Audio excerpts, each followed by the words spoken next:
Eu tinha 73 anos quando percebi que minha filha estava roubando de mim há 6 anos.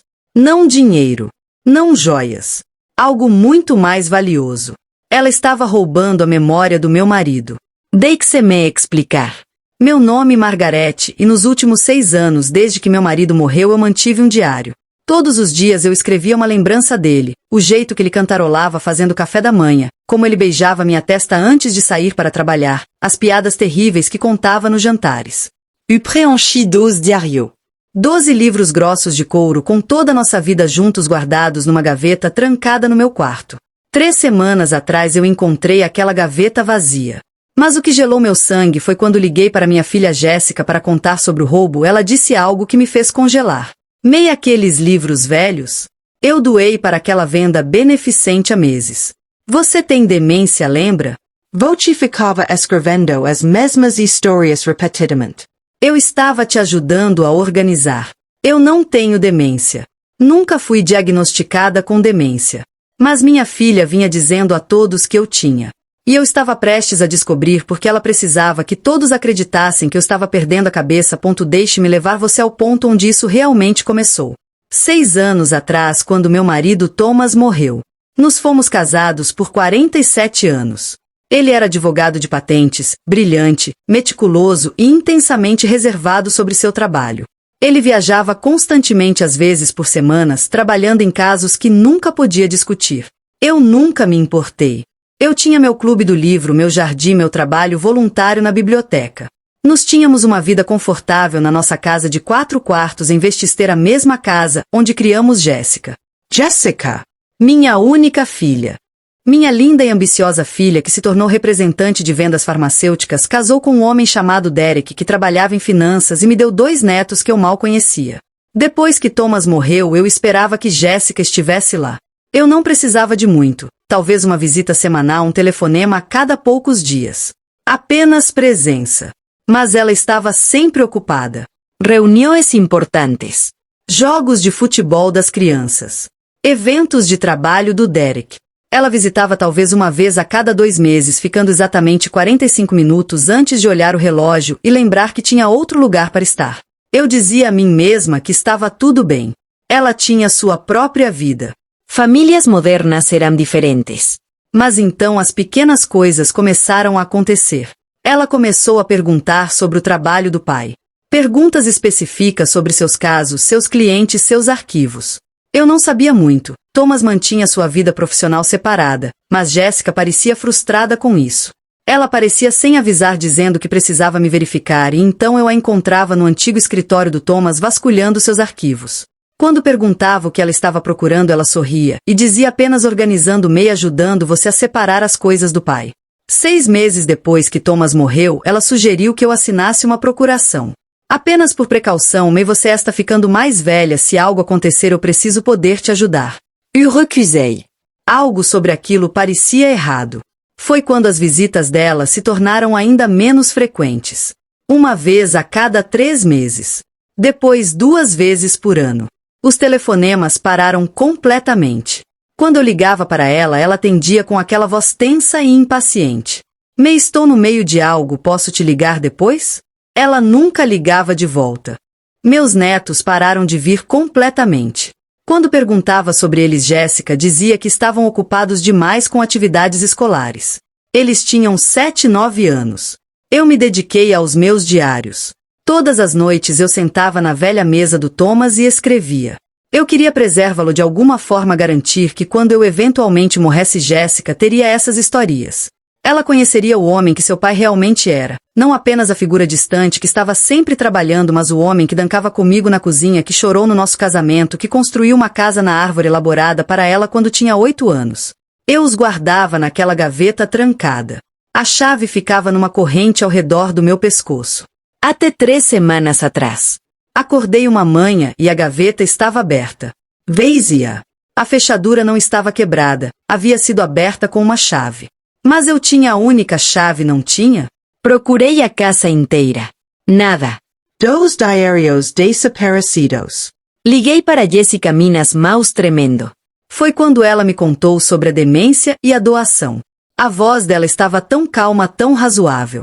Menos conversamos sobre isso, você concordou, você tem esquecido coisas no mês passado, você me ligou às 2 da manhã, achando que era de manhã, você deixou o fogão ligado 3 vezes, o médico disse que você está mostrando sinais iniciais. Que médico? Eu perguntei, eu não vi nenhum médico. Dr. Morrison, você o vê todo mês, Derek te leva. Senti o quarto girar. Derek havia me levado a consultas, 4 delas no último ano. Ele disse que eram check-ups de rotina que Jéssica havia marcado porque estava preocupada comigo. Eu tinha visto um homem mais velho gentil com óculos de aro de arame que me fazia perguntas sobre minha memória e minha rotina diária. Ele parecia preocupado. Ele tomava notas. Presumi que fosse um clínico geral. Ele, um neurologista, May Jéssica, disse com aquele tom paciente e piedoso, entrando na voz dela, ele te diagnosticou há 8 meses. Desliguei o telefone. Sentei na minha cozinha por 3 horas tentando entender.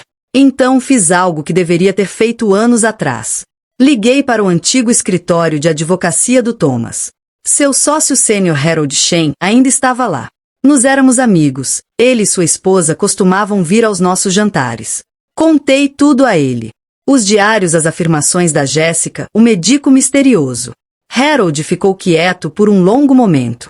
Então disse Margaret, preciso que me escute com muito cuidado, você se lembra no que Thomas estava trabalhando quando morreu?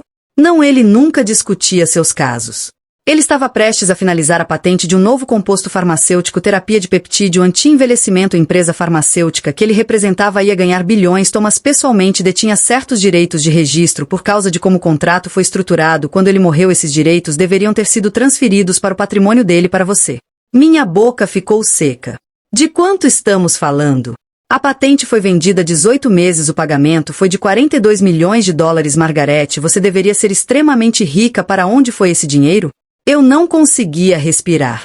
Foi quando percebi, isso não era sobre meus diários, era sobre 42 milhões de dólares e minha filha tinha encontrado uma maneira de pegar tudo. Não dormi naquela noite. Sentei na mesa da cozinha com todos os documentos que pude encontrar, extratos bancários, declarações de impostos, papéis legais que havia assinado ao longo dos anos sem realmente lê-los. Harold veio à minha casa na manhã seguinte. Ele trouxe uma colega, uma jovem mulher perspicaz chamada Nina, especializada em fraude contra idosos. Eles espalharam tudo pela minha mesa de jantar. O padrão emergiu em 1 hora.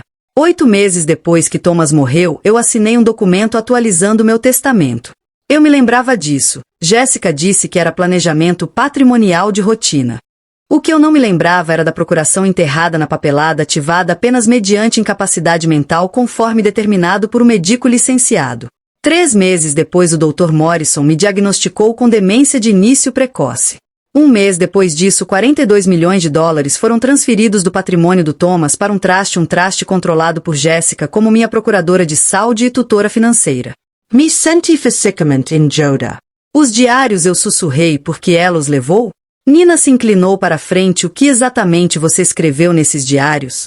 Memórias do Thomas, nossa vida juntos, seus hábitos de trabalho, seus. Eu parei, meu Deus, escrevi sobre seus casos, nada detalhado, mas mencionei viagens, nomes de clientes, projetos com os quais ele estava animado, escrevi sobre empresa farmacêutica, escrevi sobre ele dizer que a patente mudaria tudo. Harold assentiu sombriamente, ela precisava saber se você sabia, os diários eram evidência de que você estava ciente do trabalho do Thomas, se você alguma vez contestasse o diagnóstico de demência, esses diários provariam que você tinha memórias detalhadas e precisas, ela não podia arriscar isso. Podemos recuperar o dinheiro? Perguntei. A expressão de Nina foi cuidadosa e complicado. Ela tem um diagnóstico médico de um neurologista licenciado, ela tem sua assinatura em documentos legais, ela tem agido como sua tutora por meses. Para contestar isso precisaríamos provar 2 coisas: que você é mentalmente competente e que ela deliberadamente enganou o médico para dar um diagnóstico falso. Ambos são extremamente difíceis. Mas não impossível. Não impossível, Harold disse, mas vai levar tempo, meses, talvez anos. E Margaret, ele hesitou, você precisa estar preparada, esta e sua filha, isso vai destruir seu relacionamento. Olhei para ele. Harold, minha filha tem fingido que tenho demência para poder roubar o legado do meu marido. Esse relacionamento já está destruído, eu apenas não sabia ainda. Começamos a construir o caso naquela tarde. Nina organizou para Uber 3 neurologistas independentes. Todos os 3 confirmaram que eu não tinha sinais de declínio cognitivo, nem mesmo leve. Eu estava mais lúcida que a maioria dos idosos de 73 anos que examinavam. Então investigamos o Dr. Morrison. Levou 2 semanas, mas Nina encontrou a conexão à clínica do Dr. Morrison, recebeu uma substancial bolsa de pesquisa de uma empresa de consultoria farmacêutica. Essa empresa era de propriedade do irmão do Derek. A trilha do dinheiro foi deliberadamente obscurecida, mas estava lá. Jéssica havia pagado pelo meu diagnóstico. Mas aqui onde a história da sua primeira verdadeira reviravolta, quando Nina começou a puxar registros judiciais, ela encontrou outra coisa. Jéssica havia entrado com uma petição 6 semanas atrás para me transferir para uma clínica de cuidados de memória. A audiência estava marcada para o mês seguinte. Ela já havia selecionado a clínica um lugar a 3 horas de distância, onde eu estaria isolada, onde o horário de visitas era estritamente controlado. Ela ia me trancar. Porque perguntei a Nina, ela já tem o dinheiro, por que isso? Nina puxou outro documento, porque você e a beneficiária do seguro de vida do Thomas mais 2 milhões paga na sua morte, mas se você for declarada incompetente e institucionalizada, Jéssica obtém acesso emergencial a esses fundos para seu cuidado. Senti algo quebrar dentro de mim, não meu coração, acho que já havia quebrado algo mais duro, algo que estava me mantendo unida. Ela está tentando me apagar, eu sussurrei. Harold colocou a mão na minha, não enquanto estivermos aqui. Trabalhamos por mais 3 semanas. Nina era brilhante, ela descobriu tudo, os relatórios médicos falsificados, as sessões de terapia ensaiadas onde testemunhas afirmavam que eu estava confusa, esquecida às vezes, não reconhecia Jéssica. Essas testemunhas eram amigos do Derek pagos para mentir. Ela encontrou o corretor de imóveis que Jéssica já havia contatado sobre vender minha casa. O anúncio estava pronto, apenas esperando eu ser institucionalizada. E então Nina encontrou os diários. Eles não foram doados, estavam na casa da Jéssica, no escritório dela, fotografados página por página. Jéssica os estava usando para escrever uma proposta de livro, uma memória sobre cuidar de sua mãe com demência, sobre tomar a difícil decisão de assumir o controle de suas finanças, sobre a dor de assistir alguém que você ama desaparecer. Ela ia lucrar com isso 2 vezes o dinheiro e a simpatia. Mas eu não ia deixar isso acontecer, porque eu havia descoberto algo que Jéssica não sabia, algo que Thomas tinha me deixado que ela não encontrou. Thomas mantinha um cofre de banco, eu sabia vagamente sobre isso, mas ele sempre cuidava disso. Depois que ele morreu eu havia esquecido completamente. A dor faz você negligenciar coisas. Mas Harold se lembrava, ele estava lá quando Thomas o abriu 30 anos atrás, ele me ajudou a rastrear. Dentro havia uma carta endereçada a mim, datada 1 semana antes de Thomas morrer. Minha querida Margarete, se você está lendo isso, eu me fui, sinto muito por não poder estar lá para protegê-la do que está por vir. Eu sei sobre Jéssica, eu sei há 2 anos, sei sobre suas dívidas, o jogo do Derek, o dinheiro que pegaram emprestado de pessoas perigosas, o desespero, sei que ela tem perguntado sobre meu trabalho, sobre a patente, sobre o que acontece com meu patrimônio quando eu morrer. Contratei um investigador particular, o relatório está nesta caixa, leia, entenda quem sua filha se tornou. Reestruturei tudo para proteger você. Os direitos de patente estão em um traste complexo que requer seu consentimento explícito e autenticado para acessar. Nunca contei isso a Jéssica. Se ela tentar pegar o dinheiro sem sua aprovação legítima, ela será culpada de fraude. Sei que você a ama, sei que isso vai destruir você, mas Margarete, você merece a verdade e você merece proteção. Sinto muito por não estar lá para te ajudar com isso. Te amo para sempre, Thomas. Embaixo da carta havia um arquivo, um relatório de investigador particular detalhando tudo o vício em jogos da Jéssica, sim, dela, não do Derek. Derek estava realmente tentando ajudá-la a parar a dívida, quase $300 mil devidos a pessoas que não apresentavam papelada com ameaças, o desespero. E o plano investigador havia documentado Jéssica pesquisando fraude contra idosos, consultando advogados sobre tutelas, fazendo perguntas em fóruns online sobre como obter um diagnóstico de demência sem sintomas legítimos. Thomas sabia, ele tentou me proteger além do túmulo. Mas eu assinei aqueles papéis de qualquer forma porque não sabia procurar pelo perigo.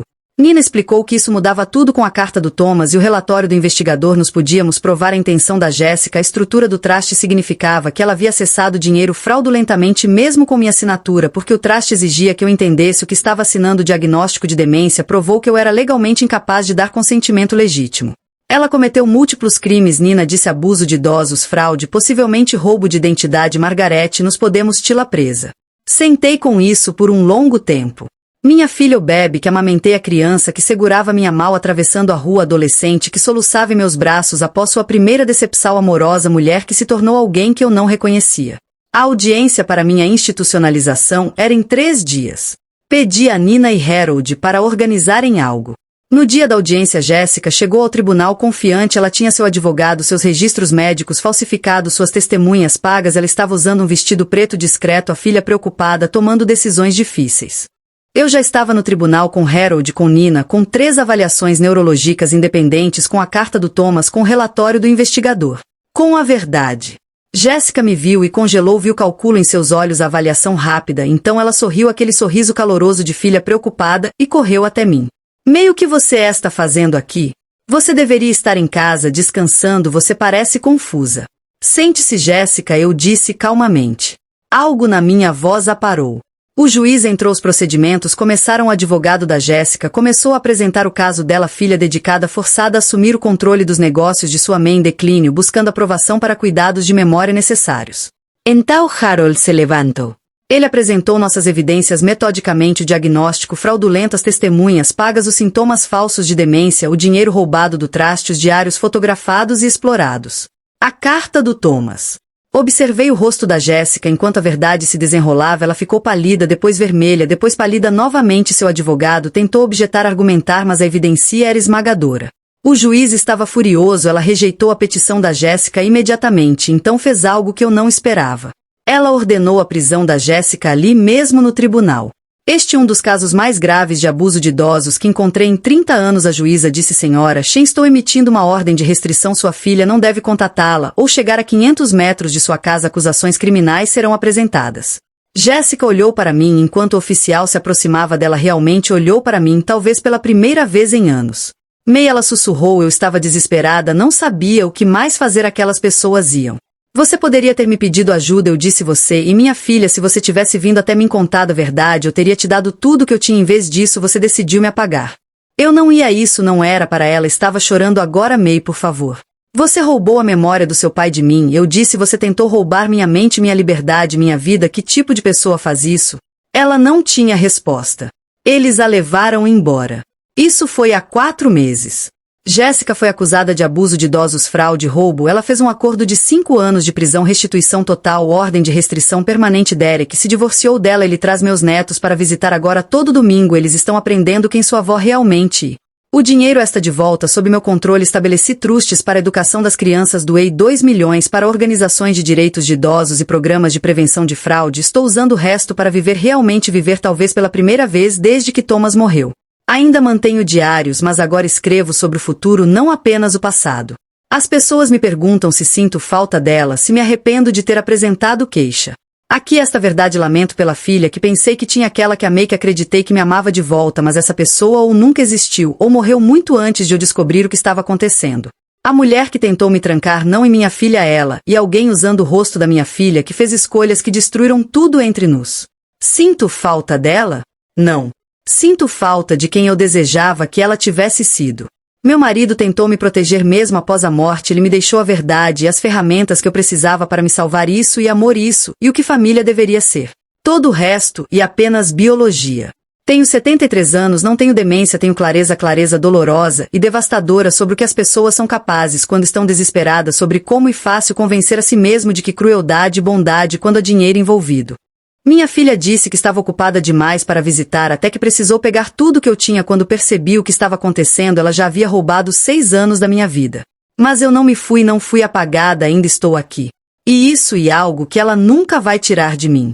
Se você está cuidando de pais idosos, por favor, escute-os, realmente escute. Nem todos que mostram preocupação têm boas intenções, nem todo diagnóstico é preciso, e às vezes a pessoa tentando ajudar é na verdade o predador. Meu nome é Margaret Shen, tenho 73 anos, estou mais lúcida do que nunca. E não vou a lugar nenhum. Mais histórias estão esperando sob a árvore que conta. Não se esqueça de deixar seu like, se inscrever e voltar para o próximo.